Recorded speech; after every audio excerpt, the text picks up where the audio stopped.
So the new Star Wars series Ahsoka has now had 3 episodes out. Yesterday, the newest episode dropped. And let me say this right up front. I'm not loving Ahsoka, but I still see potential in the series. Like, I still feel like there's a lot of cool places the series can go. And there are certainly good elements about the first couple of episodes. So yeah, that's where I'm at on Ahsoka in general. But there are couple little things that bother me about this series, and one big giant thing that bothers me about the series so far. Like the little things, tiny little nitpicks, like, of course, episode 3 started with Sabine asking Ahsoka a question, Ahsoka going,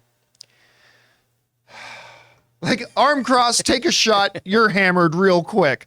It's the Ahsoka arm cross. That's the whole move of the show. Okay, but whatever, that aside, that's a little tiny, who cares about that? The big thing, though, is that this universe of Ahsoka is populated with the dumbest people I have ever seen in Star Wars, or maybe in fiction as a whole. Let's go back to episode 1, shall we? We've talked about this, but just to recap, you have a New Republic military convoy going, carrying a high-value prisoner. And they get approached by an unknown ship that goes, hey, and they transmit Jedi code. We're Jedi. And they go, well, they're not Jedi. Okay, well, clearly then we should shoot them down out of the sky, right? No. Well, clearly we're not going to let them land on, like, we know they're up to something. We're not going to let them land, right? You know what? Yeah, let's let them land. What's the worst that could happen? What kind of security is that? You're a military convoy. Confidence. It's supreme confidence. You're carrying a high value prisoner and like some rando ship. Oh, let's let them on. What's the worst that can happen? And then when you go down, should we bring down a garrison of security? Nah, I'll go down myself as the captain and I'll take 6 guys with me. There could be like 40 people on that ship. What's the worst that can happen? It's one of the dumbest things I've ever seen. And we talked about this. I get it. In movies and scripts, you need sometimes plot devices. It's like, hey, we need our character to get from A to B. So we need to come up with something about why that can happen, right? I get that. There are plot devices you need. What they should have done in that first episode is just say that Galen and his apprentice found a way to sneak on the ship, right? To penetrate the security and use their former Jedi wits and powers to make their way onto the vessel. Not, yeah, just let them on in. What's the worst that can happen? But that was nothing compared to what happened in episode 3. Guys, we want to take a second to thank a sponsor of today's video, Mint Mobile. Signing your life away to a big wireless provider is kind of like being trapped on a roller coaster from hell. Sure, it looks like fun at first. They probably even threw in a free phone, but now you can't get off. Month after month of insane bills and unexpected thrills, like overages and surprise fees. If that sounds like your current big wireless plan, it's time to get off the ride with Mint Mobile. For a limited time, wireless plans from Mint Mobile are just $15 a month. That's unlimited talk, text, and data for just $15 a month. You guys know before I came to Mint Mobile, I was paying triple what I am paying now on the standard big wireless plan, and I will never go back. All plans come with unlimited talk, text, and high-speed data delivered on the nation's largest 5G network. Use your own phone with any Mint Mobile plan and bring your phone number along with all your existing contacts. To get your new unlimited wireless plan for just $15 a month and get the plan shipped right to your door for free, go to mintmobile.com/Campea. That's mintmobile.com/Campea. Cut your wireless bill to just $15 a month at mintmobile.com/Campea. Now, just to give you guys a little bit of a warning, going to go into a spoiler here about something significant that happens in Ahsoka episode 3. So if you don't want to know what it is, go ahead and tune off. But this drives me crazy. And it could have easily been remedied. Okay.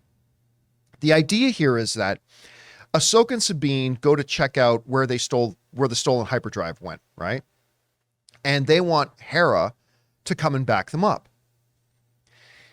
Now, I don't know about you, but in the real world, and Star Wars isn't the real world, I know, but in the real world, let's say a policeman thinks, hey, I think there's some stolen jewelry over there. I'm going to go and walk and check it out. that police officer doesn't go, you know what? I better call the president of the United States to see if it's okay that I go and check out where I think there's some jewelry stolen. Okay, now I just want to put that out there. So here are facts in this show, in the episode. Here are facts. A military New Republic convoy was attacked by former Jedi, we got video footage of it, who stole away with a high-value prisoner. The investigation of one of our own generals and a Jedi Knight led them to Corellia, where they found, one, a cell of Imperial operatives attacking them and proclaiming out, "Long live the Empire." Again, all caught on video. You discovered, number two, that they had built and secretly developed a giant hyperdrive. And undisputable fact number three, they then stole away from the planet with that hyperdrive that your general was smart enough to place a tracking device on it. There is no way the general needs to go to the president of the universe, the chancellor, and say, can I get permission to go and look at see where they went with this? Understand this. You got Mon Mothma and a couple of senators, and it's undisputable facts on the table. Military convoy attack, stole away with a high-value prisoner. Investigation led to Corellia, where we discovered an Imperial cell building a secret giant hyperdrive. They stole away with the hyperdrive, and we know where it is. We want to go check it out and see where this leads. And this council goes, nah, I'm sure it's nothing. Military convoy attacked. Dark Jedi involved. Stealing high-value prisoner. Secret Imperial cell. Construction of a big giant hyperdrive. They stole it. We know where it is. We're going to go take a look. Nah. I'm sure it's nothing. First of all, why does Hera even have to ask the government permission to say, I'm going to go check this out? That seems standard operating procedure. Hey, we got a lead on something. We're going to go look. Right? Okay. She needs a warrant. That's what it is. She needs a warrant. She needs, I know. She's following guidelines. She needs a warrant. From the and top. Everybody on this council's like that. Look, I get it. The writers of Ahsoka needed a plot device to explain, because they wanted to have Sabine and Ahsoka face the danger there alone. Okay. Then write something like this, that the secret enemy mounted a bit of a distraction offensive on some New Republic outpost, and have the senators say to Hera, we need you right now over here because there's something going on over here. There's an attack happening. We need to take you over here. Like, there are many smarter, better ways to come up with a plot device that ends up with Sabine and Ahsoka alone facing this galactic threat. There's other things you do rather than having a clown car of senators, just like how stupid do you have to be that you go, wow, all that proof, all that evidence, all this dark Jedi involved, military targets taken, secret hyperdrives? Nah, I'm sure it's nothing. Don't worry about it. Stand down. And it's that kind of writing. It's that kind of writing is like, they're not really Jedi, but we should just let them on the ship anyway and see how this plays out. Or, nah, I'm sure that it's that sort of thing that really drives me crazy. Because these are not small little, that's pretty big major thing, basically suggesting that your characters inhabiting this universe, not Ahsoka herself, or Hera, but that these characters inhabiting your universe are just the dumbest people ever in fiction. And that sort of thing, even with all the promise that I think this show still has, and I still think this show can turn out to be really good, and there are definitely elements of the show that I already do like quite a bit, but it's these writing decisions that are just like, oh my God, you couldn't come up with something better than that? Than just saying the leadership of the government, this iconic Mon Mothma character, is just inexcusably stupid?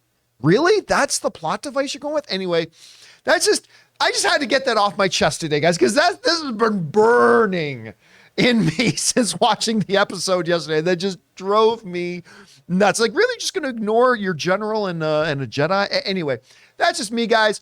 What did you think about it? Whatever your thoughts are, jump down to the comments below and let us know your thoughts. Hey guys, thanks so much for watching this video. Make sure you like the video, leave a comment, and subscribe to our channel. And don't forget, we have a daily podcast called the John Campea Show podcast, available on Apple Podcasts, Spotify, or your favorite podcasting app of choice. Go and subscribe to it today so it'll be there when you need it.